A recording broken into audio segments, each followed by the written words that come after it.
Bon, ben bonjour, Sylvain. Je procède à l'écoute d'un master. Là, je recule mon master. J'ai deux chansons, une de swing, puis une de Putting on the Ritz, c'est un autre, aussi de jazz swing. Putting on the Ritz, ça a été enregistré dans une salle de réception à Sainte-Thérèse. C'était un party de Saint-Valentin, on a fait un gros setup avec un band, là. Les tables, service, puis tout. Puis l'autre, le swing, c'était le même band. Ah ouais, de cette soirée-là. Alexandre faisait le follow spot. Moi, j'étais appelé pour remplacer le GF, là. J'ai dit, écoute, tu me dois du loyer, là. Tu m'as t'enlevé un brin. C'est ça. J'ai dit, donne-moi de la pizza. Puis du chocolat chaud. Puis, fait que là, j'ai repris mon master. Je tiens en. Ça, c'est le mode input. J'étais en mode playback. Ça me prend mes volumes.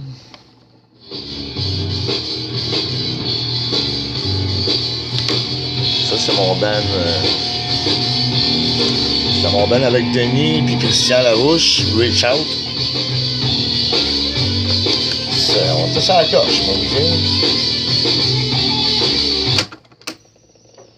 On pouvait le voir, il est assez silencieux. Ça, c'est des freins, c'est toutes les composantes d'un auto, on le retrouve en miniature là-dedans. Fait qu'on a affaire à.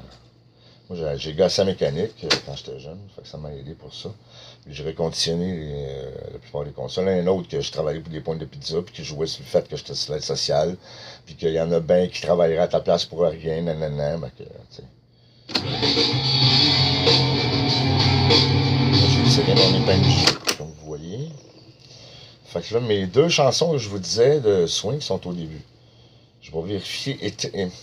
J'ai recalibré les circuits, j'ai trouvé le bias in, pas le bias in, mais le gain des hautes et des basses fréquences. Et je les ai craqués parce que les standards de mastering de l'industrie fait qu'ils bloquent les bons settings pour que ça sonne super bien pour qu'on achète des haut-parleurs. Ça a été tout processé à partir d'une cassette 4 tracks que j'ai enregistré avec un petit cassette tape là, bien cheap à côté du drum. Mais la room, elle avait 10 par 10. Fait que j'avais rien besoin de cette sine wave-là pour la travailler en processing. L'avantage du digital, c'est qu'on peut vraiment travailler le signal des EQ sans avoir à passer en temps réel par des machines. Puis c'est pas que ça coûte cher pour péter de la broue en studio, c'est qu'il faut que ça soit ultra silencieux, les circuits électriques qui contrôlent le signal. Bon, là, je vais être dans ma bande maîtresse de... Oh là là, hein? Tout ce que vous entendez, c'est tout un mix fait de la console directement sur une cassette Chrome Fuji avec un tape cassette de nom. Puis masteré, processé en digital. Retransféré en bande analogue à partir d'un fichier 96 kHz. Je travaille pas en 192, ça sert à rien. 96 kHz, on est déjà... Regardez la richesse du mix.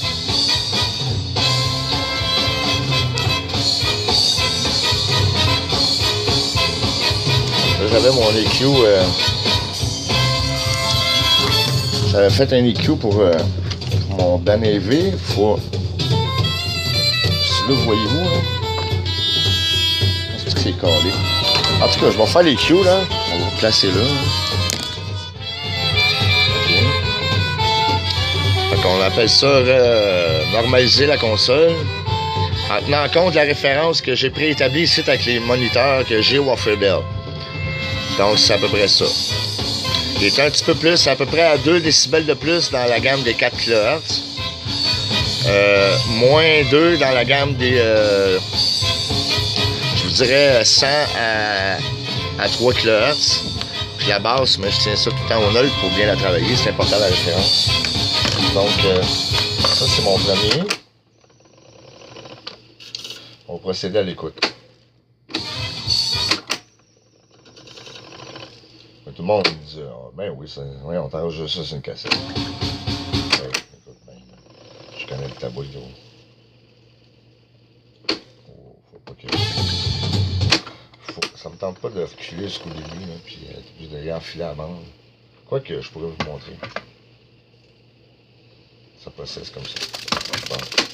Mon frein à gauche, c'est pour ça que je m'en sers là, mais je me souviens qu'un petit pad de caoutchouc, il faut que je remette dedans. Ça roule toujours cette caméra-là? Bon, parfait. Donc, mais non, j'enlève pas. C'est ça, quand on va aller changer de reel, pour vous montrer ça, vous êtes pas épais. Comme vous voyez, ici, mon frein, il ne fonctionne pas. J'ai fait un petit système ici, là. Juste pour lui faire une petite tension, pour que ça garde une tension sur le ruban lors du playback mix recording. C'est tout à fait gadget. Donc, on a ici la bande. Vous voyez bien? OK, parfait. Là, le désavantage du frein, c'est que je suis assez free. Là, comme ça. OK, c'est ça, j'avais trouvé comme truc. Je le tiens en dessous comme un violon, en dessous de mon menton. J'enclenche le moteur. Ici. J'enfile. Ça, c'est comme une bande 35 mm là, de cinéma. On s'assure d'avoir la bonne grandeur. On place la tape au centre. Ici. Il y en a qui mettent des collants. C'est une perte de temps. Ça, t'as pas besoin. Tu le tiens, tu fais un tour. Puis... En mettant une tension, c'est parce que j'ai pas de frein. Là. Je suis sur park. Oups. Je suis sur park. Bon. Je suis sur park, mais le frein marche pas. Puis ça prend une tension pour faire ça. Fait que je le tiens. Aussitôt que 2 tours est fait, on peut enclencher. Donc, vous pouvez voir ici la petite mécanique. Attends, là, je vais vous spotter ça. On voit dessus, pause, ouais, bon, ok. Regardez, c'est quand même... C'est vraiment... Je suis fier d'avoir cette machine-là. J'ai passé environ 60 heures à la reconditionner au complet. La lubrifier à la synthétique. Pardon.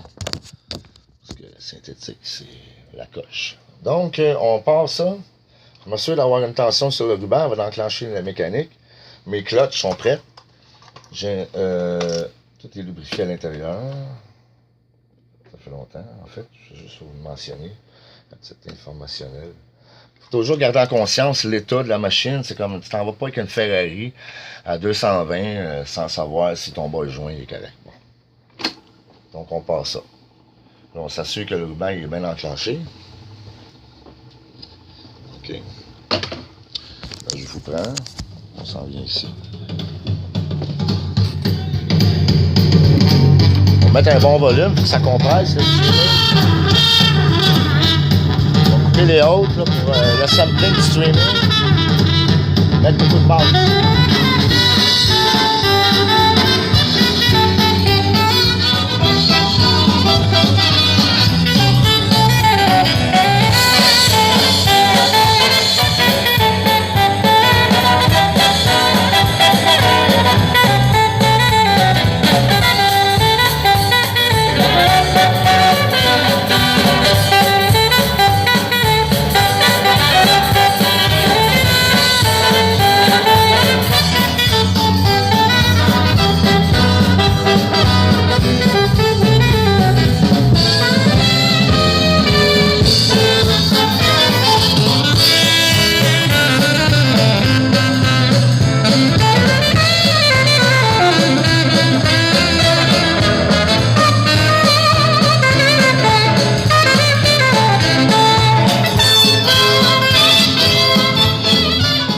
On peut entendre la room vraiment là.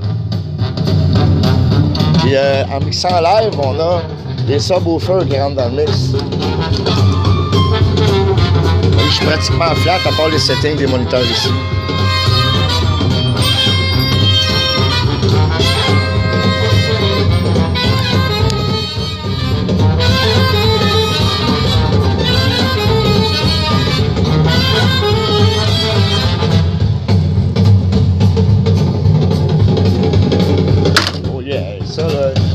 Ça m'allume là.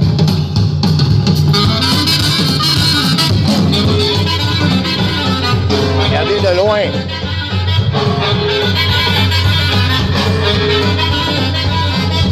On va même aller voir l'autre référence dans la chambre de bain. Mettons, je suis en arrière d'un ballroom là. Moi je suis. Ouais, oh, la soirée est bonne. Hey, le band est bon. Ah, ça me prend mal l'eau, j'ai chaud. Ça fait longtemps que j'ai pas dansé de main. Ouh! Écoute, le drummer est vraiment bon, là. Oh yeah!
Copie cassette right away.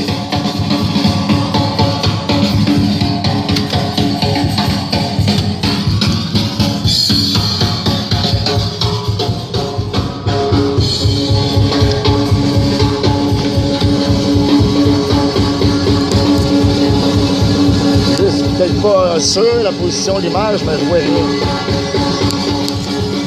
Oh yes! Et là, la bombe était dans le rouge bien raide, là. Les racks d'ampli étaient saturés, tout. Le kit était dans le fond.